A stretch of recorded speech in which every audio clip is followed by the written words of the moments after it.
Hello दोस्तों, यथार्थ Hindi education classes में आप सभी का स्वागत है। आज की क्लास में हम पढ़ेंगे हिंदी साहित्य के आधुनिक काव्य से संबंधित कुछ इंपॉर्टेंट प्रश्न जो कि हिंदी टीजीटी पीजीटी नेट के लिए काफ़ी इंपॉर्टेंट रहेंगे। तो चलिए स्टार्ट करते हैं अपनी क्लास को। पहला प्रश्न है, गुप्त जी की किस रचना पर अंग्रेजों ने प्रतिबंध लगा दिया था? आपको गुप्त जी की वह रचना बतानी है जिस पर कि अंग्रेजों ने प्रतिबंध लगा दिया था। ऑप्शन है पंचवटी, साकेत, भारत भारती और द्वापर। तो जिसमें प्रतिबंध लगा दिया था उस रचना का नाम बताना है। ये सारी रचनाएं ही मैथिली शरण गुप्त जी की हैं। गुप्त जी से अभिप्राय है मैथिली शरण गुप्त। तो मैथिली शरण गुप्त जी की सारी रचनाएं हैं और जिस पर अंग्रेजों ने प्रतिबंध लगा दिया था उसके लिए राइट आंसर ऑप्शन सी है, भारत भारती।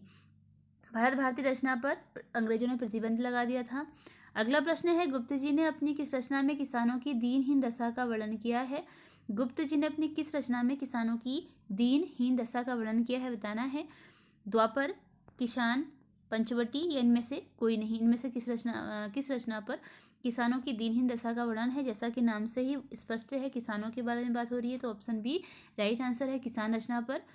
अगला प्रश्न है, निम्नलिखित में कौन सा एक कवि द्विवेदी युगी नहीं है? उस कवि का नाम बताना है जो द्विवेदी युग से संबंध नहीं रखता है। सूर्यकांत त्रिपाठी निराला, जयशंकर प्रसाद, हरिऔध या फिर भारतेंदु हरिश्चंद्र। इसके लिए राइट आंसर बताना है और इसका जो राइट आंसर है वो ऑप्शन डी है, भारतेंदु हरिश्चंद्र। ये भारतेंदु युग के कवि हैं, प्रतिनिधि कवि हैं और जो बाकी इसके अतिरिक्त हैं ये द्विवेदी युग से संबंधित हैं।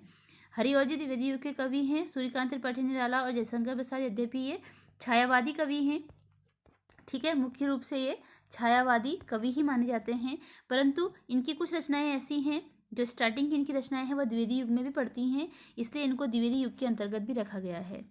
अगला प्रश्न है, परमात्मा की छाया आत्मा में, आत्मा की छाया परमात्मा में पड़ने लगती है तभी छायावाद की सृष्टि होती है। छायावाद की यह परिभाषा किसने दी है? परिभाषा है कि जब परमात्मा की छाया आत्मा में, आत्मा की छाया परमात्मा में पड़ने लगती है तो छायावाद की सृष्टि होती है। यह परिभाषा किस विद्वान ने दी है? डॉक्टर रामकुमार वर्मा, डॉक्टर नगेंद्र, महादेवी वर्मा और आचार्य रामचंद्र शुक्ल। राइट आंसर बताना है। इसके लिए राइट आंसर ऑप्शन ए है, डॉक्टर रामकुमार वर्मा। जो यह कथन है यह रामकुमार वर्मा के द्वारा दिया गया है। अगला प्रश्न है, निम्नलिखित कथनों पर विचार कीजिए। आपको कुछ कथन दिए गए हैं और इनके बारे में बताना है कि ये सही है या फिर गलत। पहला कथन है, प्रसाद जी ने कामायनी में बुद्धिवाद का विरोध किया है। कामायनी में हृदय व बुद्धि के संतुलन की चर्चा की गई है। उपरोक्त में कौन सा सही है? तो राइट आंसर बताना है और इसके लिए राइट आंसर ऑप्शन सी है, पहला और दूसरा दोनों ही सही हैं। उसमें कामायनी में प्रसाद जी ने बुद्धिवाद का विरोध किया है और हृदय और बुद्धि के संतुलन पर भी चर्चा की है। अगला प्रश्न है, निम्नलिखित कथनों पर विचार कीजिए। छायावाद पर गांधी जी का प्रभाव परिलक्षित होता है। छायावाद में स्वाधीनता की चेतना पर भी बल है। आपको इसका राइट आंसर बताना है। राइट आंसर ऑप्शन सी है। अगला प्रश्न है, पुष्प की अभिलाषा किस कवि की रचना है? जो रचना है पुष्प की अभिलाषा, यह किस कवि की रचना है? ऑप्शन है माखनलाल चतुर्वेदी, जयशंकर प्रसाद, रामधारी सिंह दिनकर और निराला। राइट आंसर इसके लिए ऑप्शन सी है, राइट आंसर इसके लिए ऑप्शन ए है, माखनलाल चतुर्वेदी। पुष्प की अभिलाषा जो है वो माखनलाल चतुर्वेदी की रचना है। अगला प्रश्न है, सुमेलित कीजिए। आपको सही सुमेल किया करना है। एक और रचनाएं, दूसरी ओर उनके रचनाकार हैं। लहर जयशंकर प्रसाद की प्रसिद्ध रचना है। अपरा यह निराला की प्रसिद्ध रचना है। पल्लव पंत जी की रचना है और दीपशिखा महादेवी वर्मा की प्रसिद्ध रचना है। अगला प्रश्न है,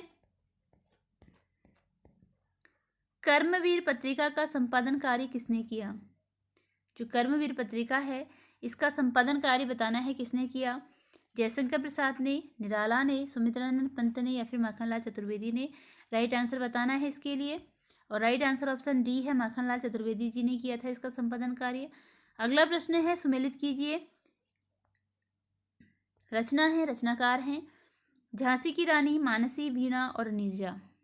नीरजा महादेवी वर्मा की रचना है। वीणा पंत जी की रचना है। मानसी रामनरेश त्रिपाठी जी की रचना है।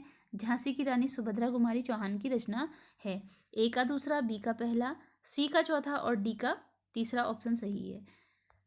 अगला प्रश्न है, सुमेलित कीजिए रचना और रचनाकार हैं। रेणुका, त्रिधारा, रश्मि रेखा और हिम किरीटनी। हिम किरीटनी माखनलाल चतुर्वेदी की रचना है। रश्मि, उसके बाद रेणुका रामधारी सिंह दिनकर की रचना है। त्रिधारा सुभद्रा कुमारी चौहान की रचना है। रश्मि रेखा बालकृष्ण शर्मा नवीन की रचना है। अगला प्रश्न है,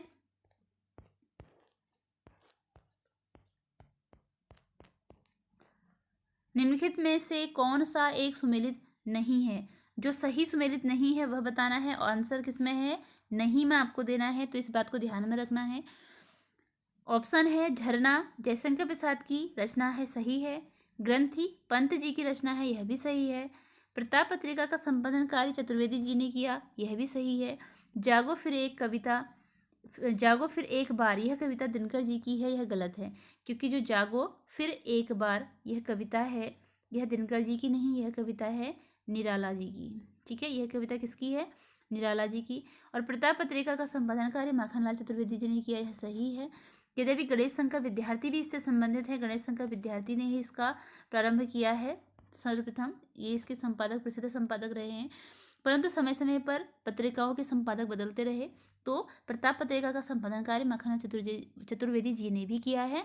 ग्रंथि पंत जी की रचना है, सही है। झरना जयशंकर प्रसाद की रचना है, यह भी सही है। अगला प्रश्न है, निम्नलिखित कथनों पर विचार कीजिए।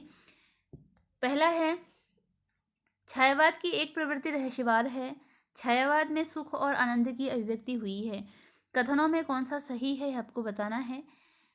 तो इसके लिए जो राइट आंसर होता है वह है ऑप्शन ए, केवल एक। ऑप्शन ए केवल एक इसका राइट आंसर है, यानी कि केवल छायावाद। इसका राइट आंसर केवल पहला होता है कि छायावाद की एक प्रवृत्ति रहस्यवाद है। अगला प्रश्न है, जयशंकर प्रसाद कृत कामायनी के पात्र के संबंध में कौन सा कथन सही है? जयशंकर प्रसाद ने जो कामायनी की रचना की और उसके जो विभिन्न पात्र हैं उनके संबंध में जो कथन सही है वह आपको बताना है। पहला है, श्रद्धा एवं ईड़ा क्रमशः मन एवं हृदय के प्रतीक हैं। दूसरा है, श्रद्धा एवं ईड़ा दोनों में संतुलन बनाकर ही आनंद की प्राप्ति की जा सकती है। ऑप्शन दिए गए हैं और आपको राइट आंसर बताना है। तो इसके लिए राइट आंसर ऑप्शन सी है, पहला और दूसरा दोनों ही सही हैं। जो इसमें श्रद्धा है वह मन का प्रतीक है और जो ईड़ा है वह हृदय का प्रतीक है। और अगर आप श्रद्धा और ईड़ा में दोनों में संतुलन बनाकर ही आनंद की प्राप्ति की जा सकती है, तो ऑप्शन सी इसके लिए राइट आंसर है। अगला प्रश्न है, प्रकृति का सुकुमार कवि निम्नलिखित में से किसे कहते हैं? प्रकृति का सुकुमार कवि इनमें से किसे कहा जाता है? ऑप्शन है पंत, निराला, प्रसाद या दिनकर। प्रकृति के सुकुमार कवि के बारे में पूछा गया है और इसके लिए राइट आंसर ऑप्शन ए है, पंत। पंत जी को प्रकृति का सुकुमार कवि कहा जाता है। अगला प्रश्न है, रचना पल्लव की रचनाकार का नाम बताइए। जो पल्लव रचना है वह किसकी रचना है, यह आपको बताना है। अभी हमने मिलान वाले क्वेश्चन में ये पढ़ा था। इसके लिए राइट आंसर ऑप्शन बी है, सुमित्रानंदन पंत। पल्लव यह सुमित्रानंदन पंत जी की प्रसिद्ध रचना है। अगला प्रश्न है, मौन निमंत्रण, मौन निमंत्रण कविता किस कवि की है? आपको बताना है। जो मौन निमंत्रण कविता है वह इनमें से किसकी है? ऑप्शन है पंत, दिनकर, जयशंकर प्रसाद या इनमें से कोई नहीं। और राइट आंसर ऑप्शन ए है, मौन निमंत्रण कविता किसकी है? पंत की। एक कविता है निशा निमंत्रण, निशा, एक कविता है निशा निमंत्रण। तो क्योंकि क्वेश्चन जो है मिलते जुलते हैं, निशा निमंत्रण और मौन निमंत्रण केवल आगे के शब्द का ही इसमें अंतर है, तो कंफ्यूज होने की जरूरत नहीं है। मौन निमंत्रण पंत जी की रचना और जो निशा निमंत्रण है वह हरिवंश राय बच्चन जी की रचना है। ठीक है, ये किसकी रचना है? हरिवंश राय बच्चन जी की रचना है निशा निमंत्रण। अगला प्रश्न है, पंत जी की निम्नलिखित रचनाओं का कालक्रम निर्धारित कीजिए। कालक्रम के अनुसार यह रचनाएं लगानी हैं। तो इसके लिए हम सीधे राइट आंसर देख लेंगे। इसका राइट आंसर ऑप्शन ए है। पहले वीणा आती है, फिर पल्लव, गुंजन और उसके बाद लोकायतन। अगला प्रश्न है 1935 से 45 ईस्वी तक की रचनाएं किस युग की रचनाएं हैं? जो वर्ष 1935 से 45 तक की रचनाएं रही वह किस युग से संबंधित रही? छायावादी युग, द्विवेदी युग, प्रगतिवादी युग या भारतेंदु युग? तो इसके लिए राइट आंसर है ऑप्शन बी, प्रगतिवादी युग। यह रचनाएं प्रगतिवादी युग से संबंधित रही 1935 से 1945 की। अगला प्रश्न है युगवाणी पंत की किस युग की रचना है? जो युगवाणी है रचना यह पंत के किस युग से संबंधित रचना है? क्योंकि पंत जी छायावादी युगीन कवि हैं, इनकी कुछ रचनाएं छायावाद में और कुछ रचनाएं दूसरे काल में भी पड़ती हैं। अभी जो इन्होंने रचना युगवाणी करी थी यह किस काल में पड़ती है आपको बताना है। इसके लिए राइट आंसर ऑप्शन बी है, प्रगतिवाद। जो युगवाणी रचना है यह प्रगतिवाद से संबंधित है। अगला प्रश्न है पंत जी की कौन सी रचना नव मानवतावादी युग की रचना है? पंत जी की जो रचनाएं हैं उनमें से नव मानवतावादी युग से संबंधित रचना का नाम आपको बताना है। ऑप्शन है लोकायतन, युगवाणी, स्वर्णधूलि और इनमें से कोई नहीं। राइट आंसर ऑप्शन ए है लोकायतन। जो लोकायतन है पंत जी की रचना यह नव मानवतावादी युग से संबंधित रचना है। आगे प्रश्न देखते हैं रेणुका किस कवि किस लेखक की रचना है? रचना है रेणुका और किस लेखक की है यह बताना है। ऑप्शन है दिनकर, पंत, जयशंकर प्रसाद और इनमें से कोई नहीं। राइट आंसर ऑप्शन ए है दिनकर। रेणुका रचना दिनकर जी की रचना है। आगे प्रश्न है कुकुरमुत्ता किस कवि की रचना है? जो कुकुरमुत्ता रचना है उसके लेखक का नाम बताना है। ऑप्शन है निराला, दिनकर, पंत या फिर प्रसाद। और इसके लिए राइट आंसर ऑप्शन ए है निराला। कुकुरमुत्ता रचना जो है वह निराला जी की रचना है। अगला प्रश्न है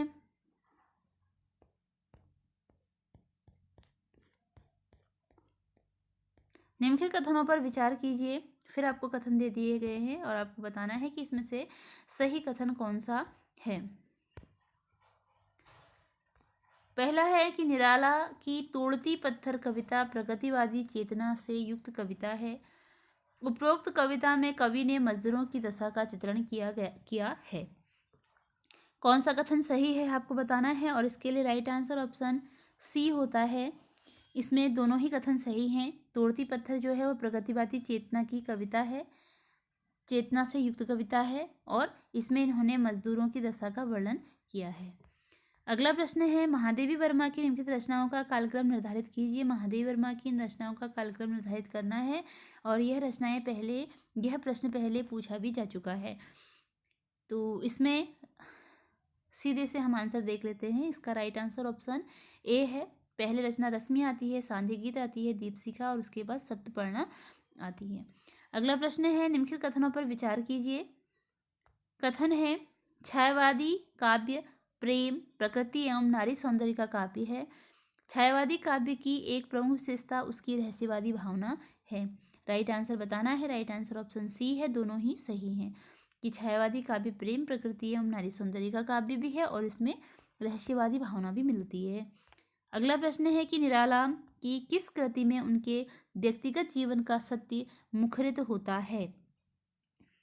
निराला की कविता है जिसमें कि उनके व्यक्तिगत जीवन यानी कि उनके स्वयं के जीवन की सत्य मुखरित होता है, उसकी सत्यता हमको देखने को मिलती है। ऑप्शन है परिमल, गीतिका, सरोज स्मृति और इनमें से कोई नहीं।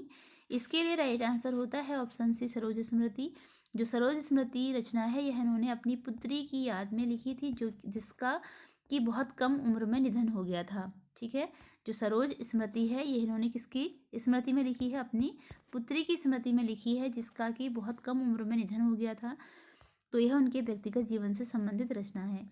अगला प्रश्न है निम्नलिखित में से कौन सा एक सुमेलित नहीं है? जो रचनाएं हैं इनमें से एक है जो कि गलत है। युग की गंगा केदारनाथ की रचना है, धरती त्रिलोचन की है, युगधारा नागार्जुन शिवमंग और वीणा जो है शिव मंगल सिंह सुमन की रचना है। जो गलत है वह आपको बताना है। राइट आंसर ऑप्शन डी है क्योंकि जो वीणा रचना है यह किसकी है? पंत जी की रचना है। और इसके अतिरिक्त युग की गंगा केदारनाथ की रचना है, धरती त्रिलोचन की रचना है, युगधारा नागार्जुन की रचना है। अगला प्रश्न है रामधारी सिंह दिनकर की कौन सी रचना को ज्ञानपीठ पुरस्कार से नवाजा गया? दिनकर जी को जो ने जो रचनाएं की उनमें से एक रचना ऐसी है जिस पर कि उनको ज्ञानपीठ पुरस्कार मिला।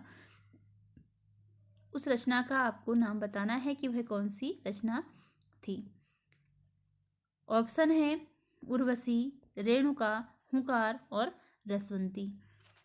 तो इसके लिए जो राइट आंसर है वो ऑप्शन ए है, उर्वशी। इसके लिए इन्हें ज्ञानपीठ पुरस्कार दिया गया। अगला प्रश्न है, रामधारी सिंह दिनकर की कौन सी रचना को ज्ञानपीठ पुरस्कार से नवाजा गया? ये क्वेश्चन हमने देख लिया। इसके आगे का प्रश्न है, तार सप्तक में कौन सा एक कवि शामिल नहीं है? तो आपसे तार सप्तक की बात पूछी गई है। जैसे कि 4 सप्तक का प्रकाशन हुआ था। पहला था तार सप्तक, दूसरा था द्वितीय तार सप्तक, तृतीय तार सप्तक और चतुर्थ तार सप्तक। जो सबसे पहला तार सप्तक रहा उसको केवल तार सप्तक ही कहा जाता है, उसे प्रथम तार सप्तक नहीं कहा जाता, तार सप्तक कहा जाता है। तो आपको बताना है इसमें कौन से कवि थे जो कि शामिल नहीं थे। मुक्तिबोध, धर्मवीर भारती, प्रभाकर माचवे या नेमीचंद्र जैन। इसके लिए राइट आंसर ऑप्शन बी है, धर्मवीर भारती इसमें संबंधित नहीं थे। अगला प्रश्न है, तृतीय तार सप्तक का प्रकाशन कब हुआ? तृतीय तार सप्तक के प्रकाशन वर्ष के बारे में आपको बताना है। 1958, 1959, 1960 या 1961। राइट आंसर होता है ऑप्शन बी, 1959 ईस्वी में तृतीय तार सप्तक का प्रकाशन हुआ। अगला प्रश्न है, निम्नलिखित कथनों पर विचार कीजिए। कथन दिए गए हैं, आपको राइट और रॉन्ग बताना है इसमें। कामायनी में कुल 13 सर्ग हैं। कामायनी में 3 मुख्य पात्र मनु, श्रद्धा व इड़ा क्रमशः मन, हृदय व बुद्धि के प्रतीक हैं। तो आपको बताना है इसमें राइट आंसर कौन सा है। इसके लिए राइट आंसर ऑप्शन बी है, केवल दूसरा इसमें सही है। कामायनी में 13 सर्ग नहीं है, कामायनी में 15 सर्ग हैं। इसके अतिरिक्त मनु, श्रद्धा व इड़ा के बारे में पूछा है। मनु इसमें मन का, श्रद्धा हृदय का और इड़ा बुद्धि का प्रतीक है, यह सही है। आगे है, निम्नलिखित कथनों पर विचार कीजिए। राजनीति के क्षेत्र में मार्क्सवाद, साहित्य के क्षेत्र में प्रगतिवाद है। प्रगतिवाद का समय 1936 से 43 ईस्वी तक माना जाता है। इसमें राइट आंसर बताना है कि कौन सा सही है। इसके लिए ऑप्शन सी सही है, दोनों ही सही हैं, क्योंकि जो राजनीति के क्षेत्र में मार्क्सवाद है वह साहित्य के क्षेत्र में क्या है, प्रगतिवाद। जो प्रगतिवाद है वो मार्क्सवादी विचारधारा से प्रभावित है, इसलिए आपसे यह तर्क दिया गया है। अगला है कि प्रगतिवाद का समय 1936 से 43 है, यह सही है। तो इस प्रकार दोनों ही कथन सही हैं। अगला प्रश्न है, कामायनी का रचनाकाल क्या है? आपको कामायनी के रचनाकाल के बारे में बताना है कि जो कामायनी का रचनाकाल है वह क्या रहा। ऑप्शन में है 1934, 1935, 1936 या 1942। तो राइट आंसर बताना है और इसका जो राइट आंसर है वो ऑप्शन बी है, 1935। कामायनी का रचनाकाल 1935 रहा। ये जयशंकर प्रसाद की रचना है और प्रसिद्ध रचना है जिसमें कि 15 सर्ग हैं। इसी के साथ हमारी ये क्लास यहीं पर एंड होती है। तो मिलते हैं अगली क्लास में कुछ नए प्रश्नों के साथ। तब तक अपनी तैयारी को जारी रखिए, पढ़ते रहिए। सफलता अवश्य ही एक दिन आपको मिलेगी। धन्यवाद।